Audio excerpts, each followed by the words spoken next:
Hey, am I doing this right? It's just that I've done a lot of reps here and I think it's getting pretty sore. Oh yeah, that's good. Yeah, that's fine. Okay, if you say so. You're the expert. Sometimes it's just a little sore, you just gotta push through it. Yeah, why don't you just go over there and do the bike for 10 minutes.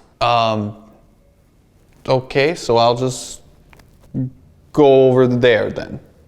Hopefully you've never had this kind of experience before where you feel like you're just a patient in a factory. Unfortunately, the reality is this is becoming more common than people think, especially as larger companies start to buy out smaller rehab clinics, and then they have to find a way to just make a cookie cutter, cut and paste kind of setup where all the patients are treated very similarly, like you're just a back pain patient or you're just a shoulder patient. In this video, I want to share a couple of the questions that you should certainly be asking if you know that you're having some pain and you're considering looking at physical therapy. Maybe you're not quite there yet, you're just overwhelmed with all the options that are out there. And this video is going to help you answer, how can I find the best physical therapy near me? Now, the first important thing to understand is that not all physical therapy is created equal. Physical therapists go through different trainings, they specialize in different things, and while all of them certainly want to be able to help and spend a great deal of time with their patients, depending on the way that the clinic's set up and what the goals are for that clinic, if they're just trying to grow as fast as possible, you'll commonly find that physical therapists are seeing 3, even 4 patients at once. So that's one of the first things to consider is how many patients is a single physical therapist seeing at once? Are you okay with that? Maybe you are, but if you've had something that's been going on for a long time, let's say you've had back pain that's been going on for a year, that is the kind of diagnosis that requires a great deal of attention, one-on-one care, in my opinion, as someone that's treated thousands of people with back pain.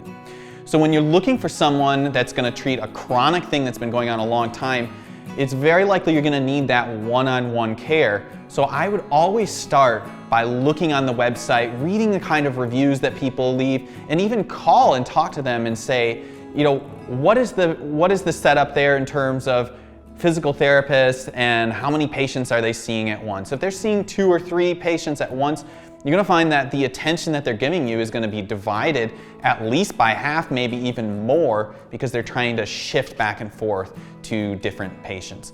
This is a volume-based approach, and it's quickly becoming, unfortunately, a reality, not just in physical therapy, but in healthcare in general. But you can avoid that by simply calling and asking some questions like this. The other thing to consider is, does the physical therapist that you want to see, even if they're a skilled physical therapist, treat a great deal of your specific injuries? So, some physical therapists, they specialize in certain areas, like they may be seeing only geriatrics, so like older folks, or they only pediatrics and see just kids. And you want to find somebody that's in your specialty, especially like, let's just say, for example, you were an athlete and you wanted to recover from a sports injury.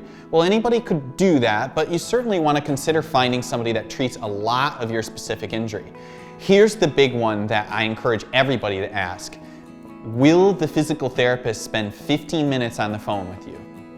And can you, before you come in for an evaluation, before any money or copays or any of that kind of stuff is exchanged, will they talk to you on the phone and hear your story? Does it seem like they listen intently? If they really just can't be bothered to talk to you on the phone for that period of time, if it were me, I would consider looking elsewhere, because that likely is a red flag that their attention is going to be split once you get into the clinic, and you could find other places, physical therapists that are very engaged in their patients and want to make sure that they're with them the whole time. So in my experience, when patients are trying to answer the question, how can I find the best physical therapy near me? Then you want to look at how long has your injury been going on, and is the level of attention that you want going to fit the type of clinic that you see or are looking at. It doesn't mean you should always go for your first option. Even for us, I would say that all the time. I can't tell you how many times we've recommended patients go to other clinics just because we don't always think we're the right fit for them. But answering some of these questions or having a physical therapist answer some of these questions can help you get much better outcomes. Hey, if you've enjoyed this video, be sure to give it a like and subscribe. It really helps us out with the YouTube algorithm, helps us to reach more people, and so we can make a bigger impact on the world. My name's Dr. Chris Sovey of Healthy Consumer Physical Therapy. If you enjoyed this kind of content, be sure to check back and check out some of the other videos on our channel, because we post about this kind of stuff all the time. Hope you have a great day, and we look forward to seeing you soon.